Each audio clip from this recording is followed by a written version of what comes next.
Welcome to today's webinar. This is Jack Zenger, and I'm here with my colleague Joe Folkman. We're here to talk with you about strategic vision. Over the years, I've been in hundreds of conversations about leaders and their respective strengths and weaknesses. And one of the most common comments that I've heard, particularly when people were bringing up what they perceived as a weakness, was, well, this person is not all that strategic. And when pushed, and I've tried to do this on several occasions, people are quite vague about what they mean by that. But let me tell you what I think they are referring to. I think they're talking about the fact that this person is not perceived as kind of looking at the longer term, not perceived as seeing things in the broader scope of things beyond their organization, looking at the entire industry and what's going on, looking at the broader economy. I think a second issue is that they're often not seen as willing to get off the beaten path, that they're kind of stuck in doing things as they've been done. And the other one is that they don't see them as being skillful at communicating the vision of the organization to their subordinates and to their colleagues. And finally, I believe that they're talking about just this notion that they're not able to connect the big picture to the near-term tactics and shorter-term goals that the organization is embarked on. Is that your sense, Joe? I mean, is that... It really is, and it's so critical. And we're going to talk more about this. And in fact, I was with a group a few years ago, and I asked the question, how many people in an organization need to have a strategic vision? And, you know, the wisecracker, he spoke up and he said, well, at least one. And that's true. I mean, if you don't have any, it's nice to have one. But that got me thinking about, is that all you need? I mean, is one enough? And when you think about an organization and you think about different functions and how the person in that function needs to be thinking, where are we going and where's the field going and what do I need to do to be on the cutting edge? When you think about different products and how one product doesn't sell like the others, and people really need to think about what's the vision? How can I create more value for this product? And so my sense is, and Jack, I'd love to get you to weigh in on this, is you can't have too many. Absolutely. The more people that are clear about strategy in the organization and who think in those terms, the better off you are. We did a study, and this particular study was 107 executives who unfortunately were fired. Their average tenure was 17 years. When we looked at the reasons why people were let go, one of the top reasons was they were not viewed as being strategic. In fact, when we looked at those who were fired, their average effectiveness on strategy and direction was about the 32nd percentile compared to the 54th percentile for the average. And 46% of these were rated as this was a very fundamental reason why they were let go. As you read those comments on these folks, what you see in the comments is that a lot of these people were kind of operation-oriented. They were very good technically, or they really understood a particular function, but they got narrow and they got deep, and they never sort of saw the big picture. Jack, I'll bet you've encountered that on occasion. We've encountered that a great deal, yes. We've continued to think about this question about what does an individual need in order to truly execute well for their organization. And certainly one piece of it is that they need to have a clear vision of where we're going in the future. But people who have visions and people who have great dreams need something in addition. They need to have the ability to have acumen about two broad areas. And we're going to define acumen to be information, knowledge in the financial arena, so that they understand how the organization makes money and monetizes what it's doing, And secondly, that they understand the underlying technology of the business that they're in. Now, I don't mean they need to be research scientists, but I spent a decade working for a pharmaceutical company. In hindsight, I wish I'd spent more time truly understanding the technology. I would have been more strategic in my contributions to that organization. I also worked for 10 years for a publishing organization that had a wide range of publishing activities, including television, cable TV. But to really contribute to an organization, you need to understand the fundamental technology of the businesses that they're in. You know, Jack, organizations are becoming more and more complex. And if you're flying above all that complexity, a lot of times you can make really bad decisions. Some time ago, we conducted a study where we looked at the relationship between two competencies. Those who were in the top quartile on strategic vision and those who were in the top quartile on that capability of business acumen. We looked at, first of all, people who were in the top quartile on strategic vision, but not in the top quartile on acumen.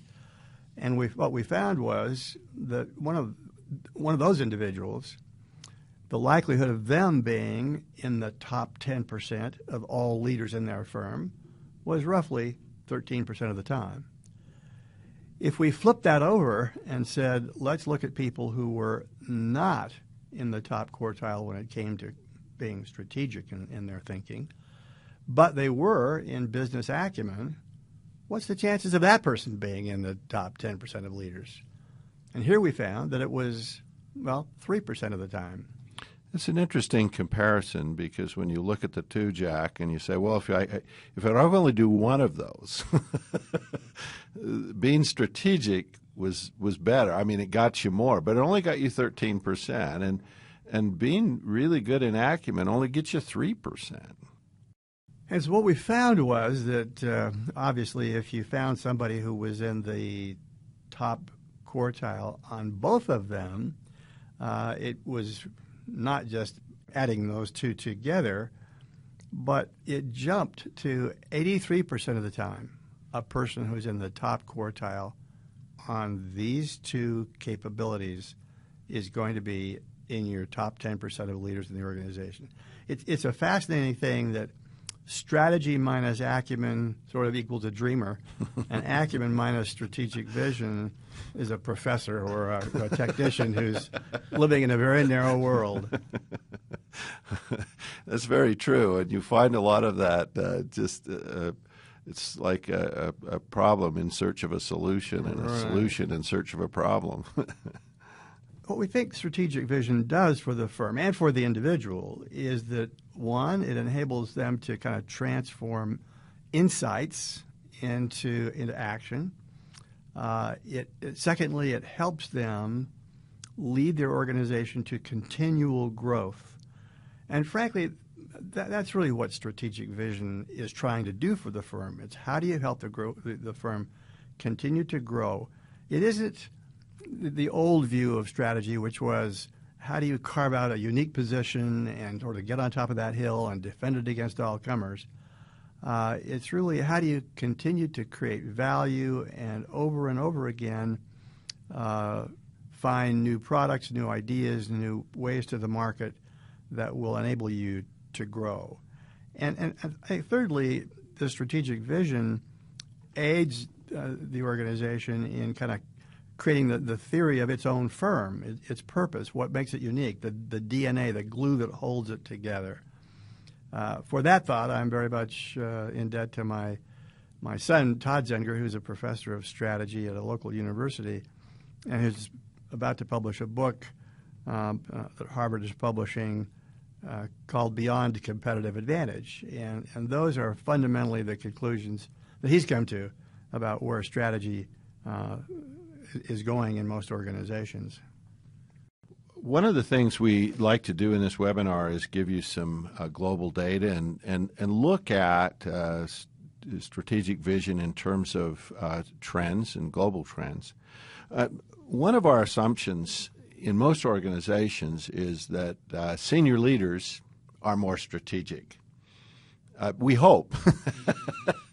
And sure enough, as we looked at the data, we found in a study of 47,000 global leaders that our top management rated at the 55th percentile, and then senior management 49th, and middle management 48th.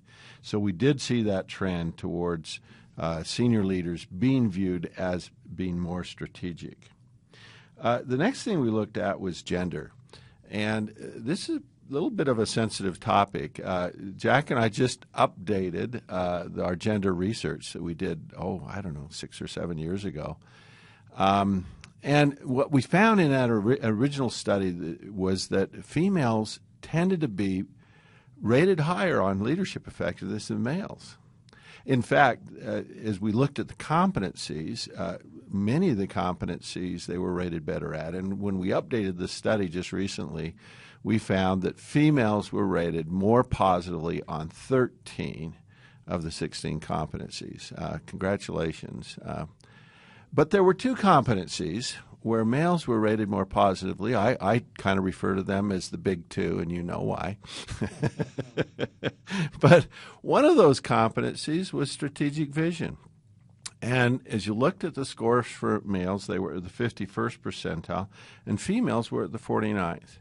And what's interesting is you kind of try to understand where that came from, how that data emerged. When we looked at strategic vision by age, what we found is that at a young age, females and males, there's a big gap at a younger age, and males are seen as more strategic when they're younger. But you see that by the age of 40, that disappears. And in fact, females go above the line and actually are viewed a little higher in terms of strategic vision as they're older.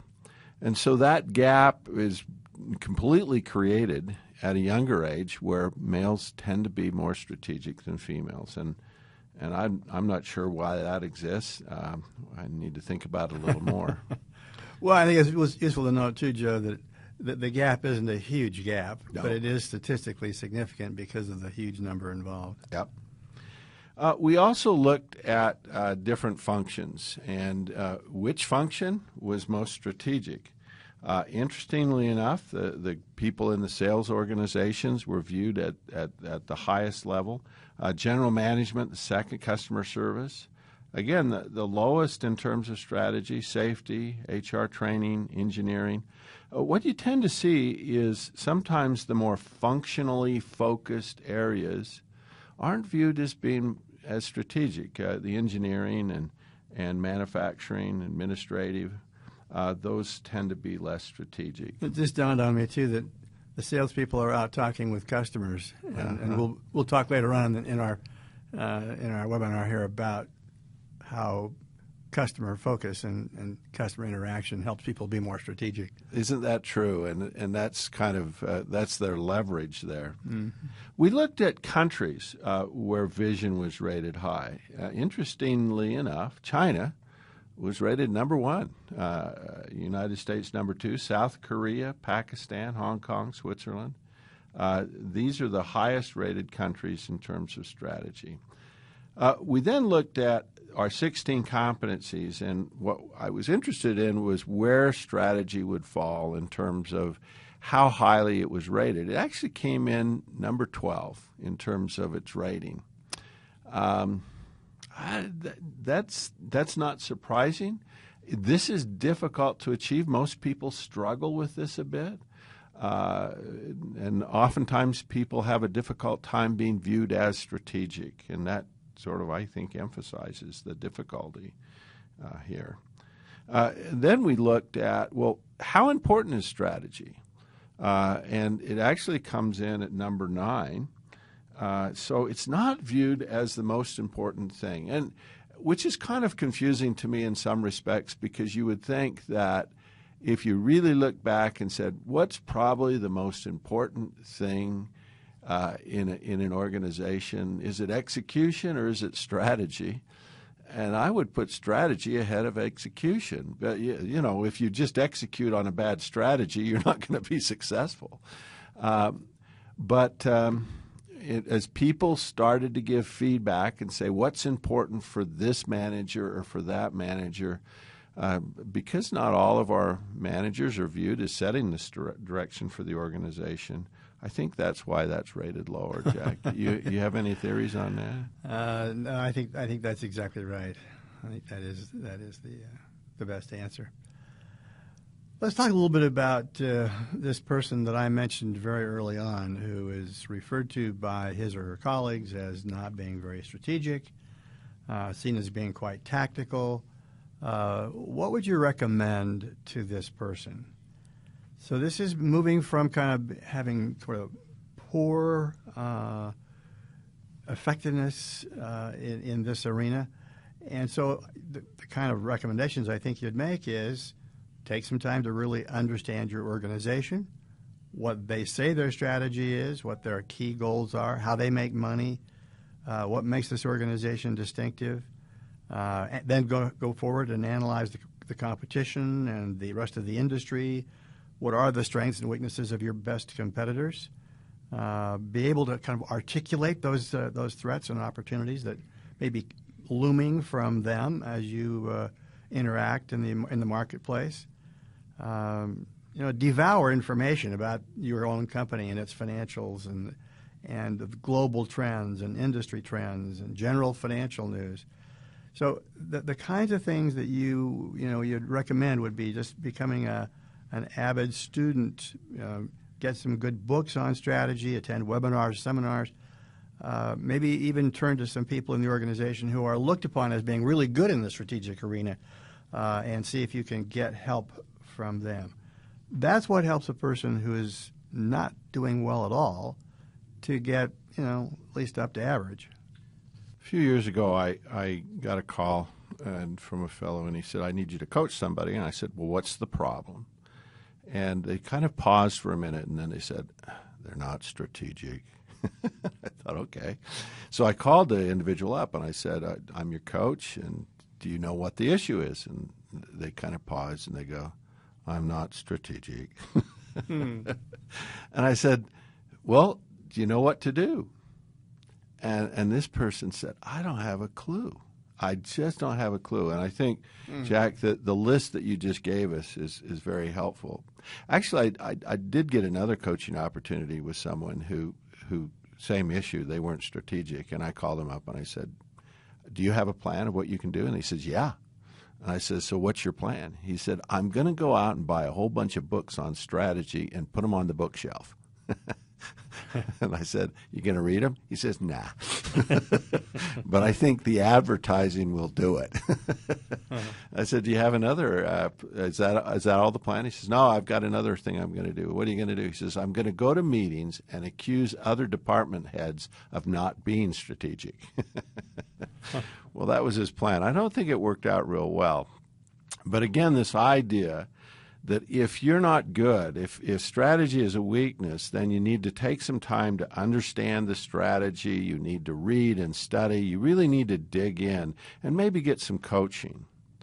And that gets you from bad to good. But when people start thinking about what would I do to be rated at the 90th percentile on strategy, to be really, truly great at strategy, again, what's funny is that people still continue kind of a linear approach. I mean, go to more seminars and webinars, or more reading and more books, or more coaching. And what we found is that there's a point where the things that got you to good will not get you to great.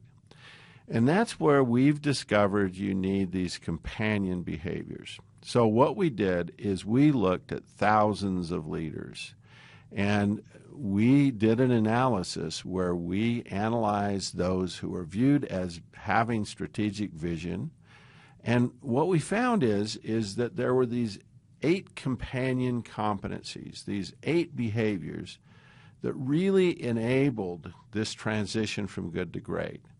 And it's these companion behaviors. And Jack, in his initial comments, talked about one of these, business acumen. And you saw that powerful combination. When you combine strategic vision with business acumen, you got this powerful combination. And really, you get that with all of these.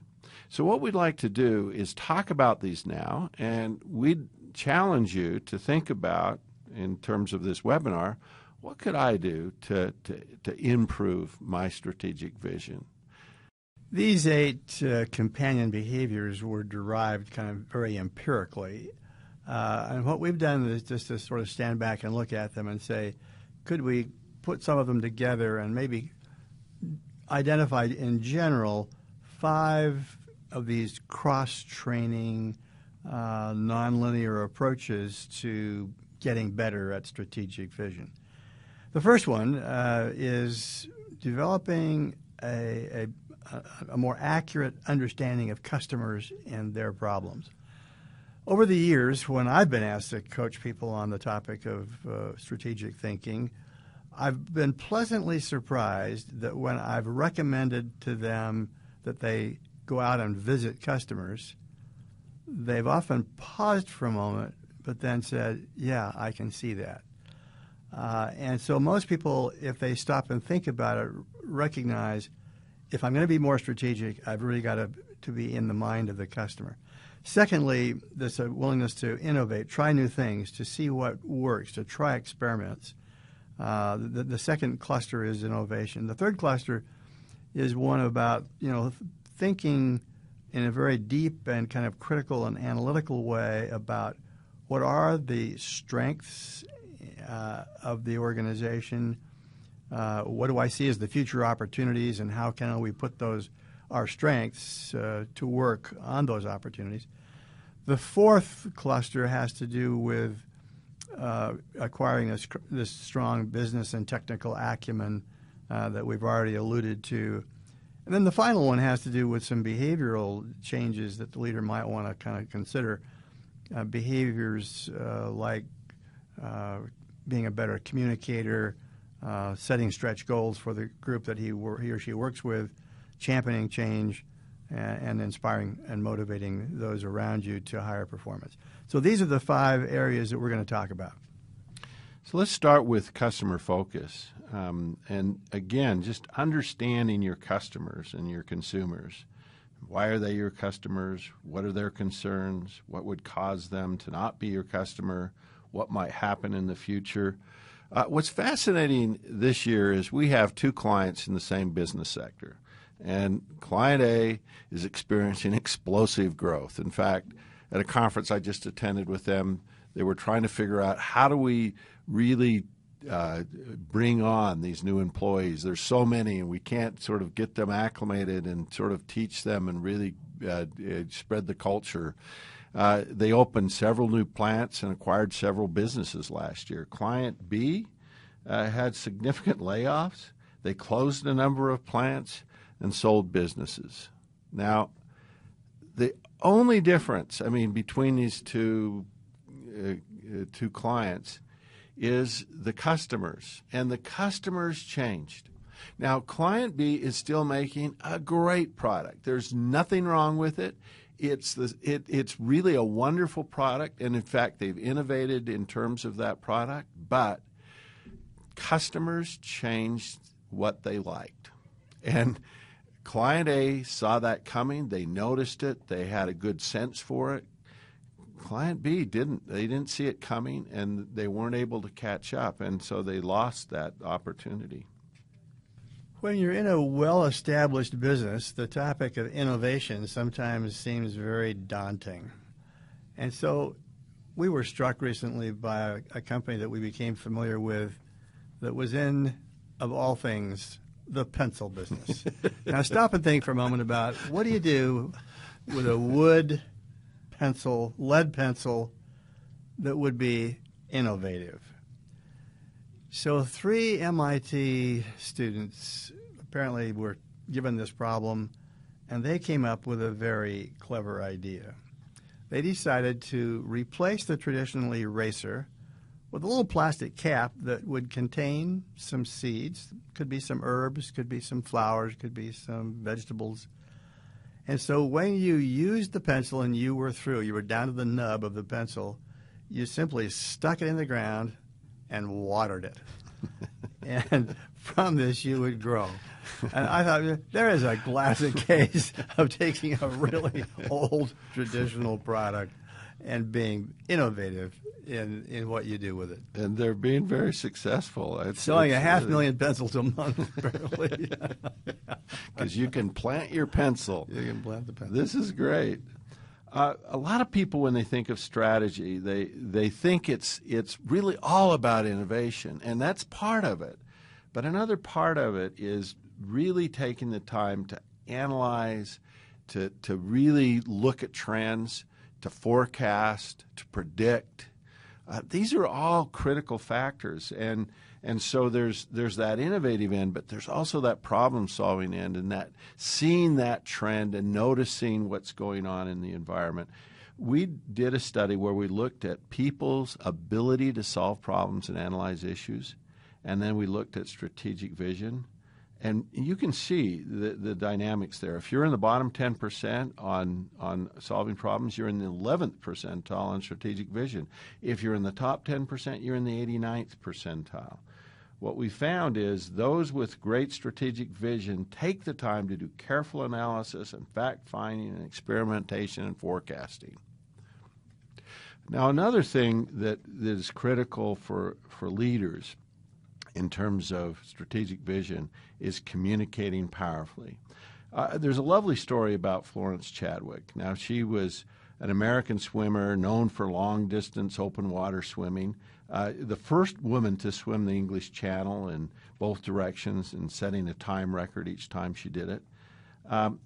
She also swam to Catalina Island, but the first time she tried to get to Catalina Island, she wasn't successful. There's a wonderful story about her doing that first swim, and it was a very foggy day, and again, she got in the water, and she was surrounded by boats to protect her from sharks, and her parents were actually there with her, and they went right along with her, and she swam in the fog for hours and hours. And at some point, as she's in this fog, she just goes up to the boat, and she says, "I think I'm going to quit." And her parents encourage her, "You can do it. You can just keep going." And so she swam a little further, and again, the fog was so thick she couldn't see anything, and she quit. And she got into the boat. The boat went just a very short distance, and all of a sudden, Catalina appears. Yeah, it's right there. She was a mile away from Catalina. Now, the reason I love this story is if you're out there, if you're an executive, if you're a manager, your people are in the fog. They cannot see that goal. They cannot see that objective. They are lost. And some of them don't even know where they're swimming to, or some of them don't even know why they're swimming. As a leader, your ability to communicate and keep people informed and let them know where they are in relation to that goal and that objective is absolutely critical. So the fundamental message is that strategic vision is of little value if you keep it to yourself. It has great value when you share it with those who are about you. So leaders who are skilled in communicating are able then to have other people believe that a future vision is possible, and they enable them to kind of move into action, and they help them to connect their work to the company strategy. Then they energize them and help them to believe that they can truly achieve exceptional results. And this then combines to create this climate of continual improvement for the organization. Another characteristic of visionary leaders is that they establish stretch goals. Now, what's interesting is an incremental goal requires no change in the vision, just more effort, more budget. But when you set a stretch goal, it requires you to rethink the vision because you can't just get there by working harder or spending more money or do more marketing or more advertising.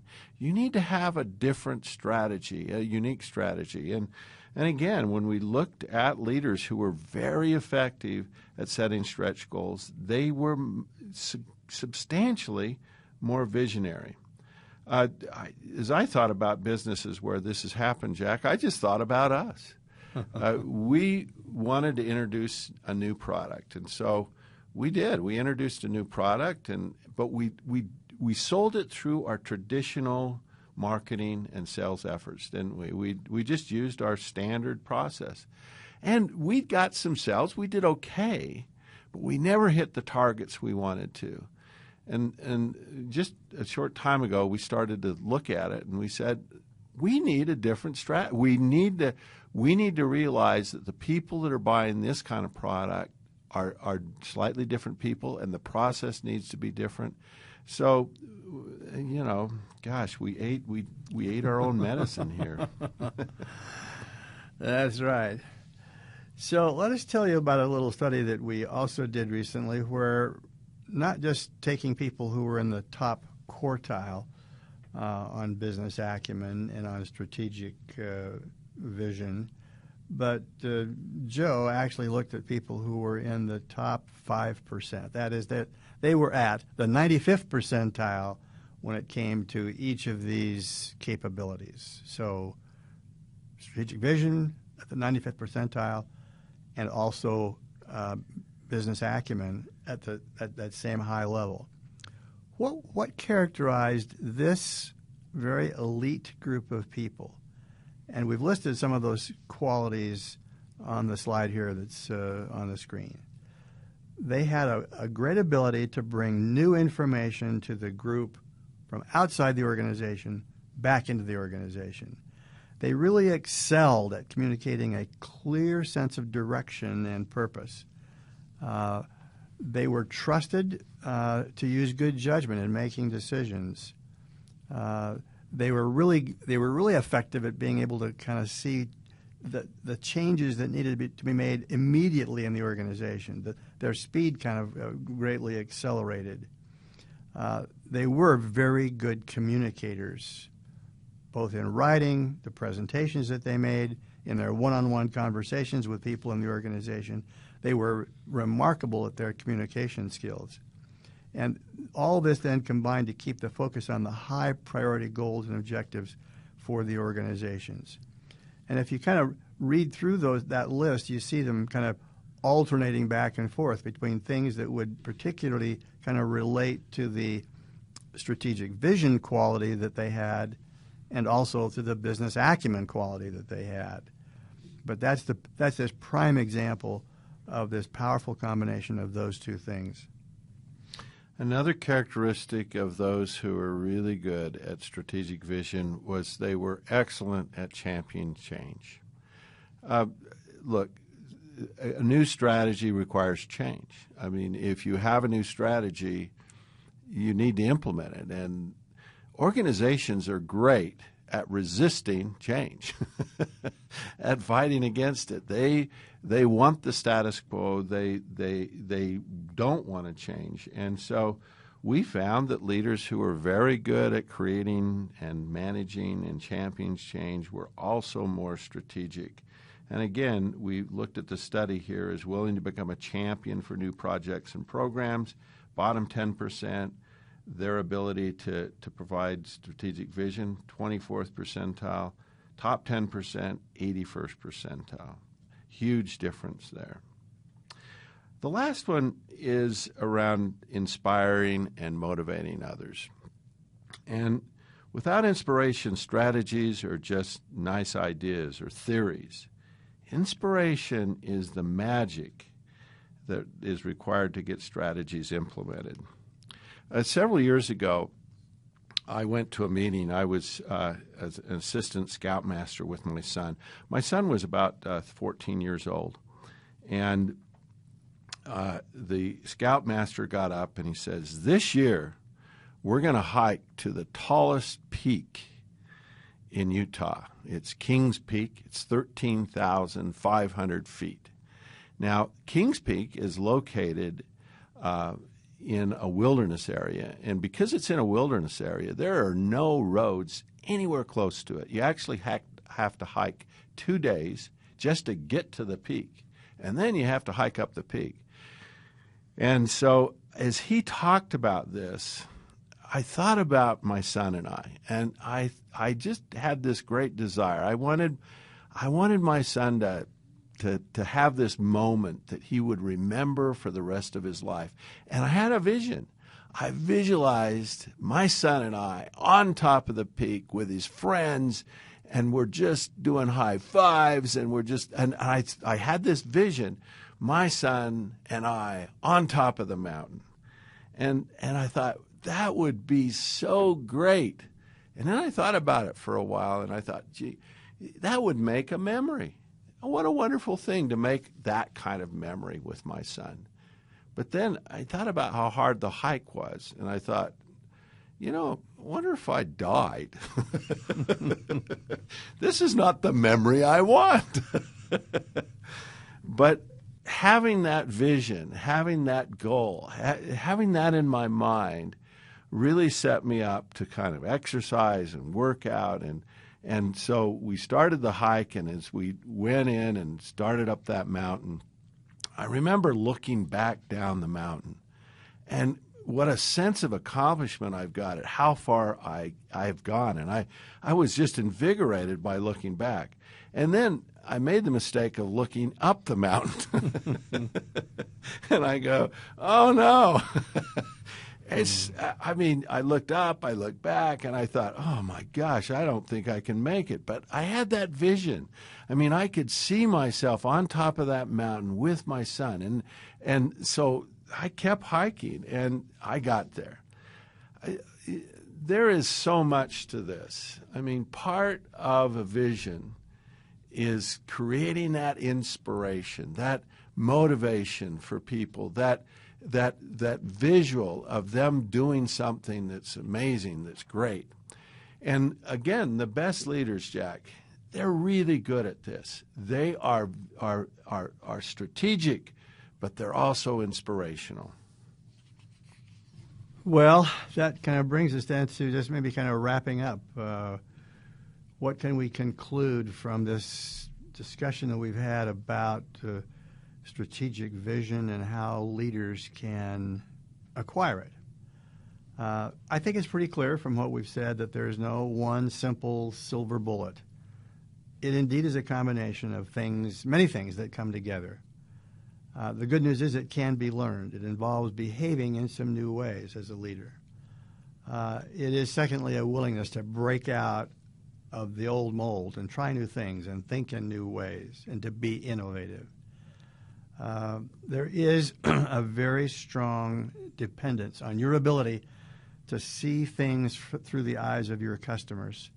After all, as Peter Drucker said so many years ago, having a customer creates a business. And without a customer, you have no business.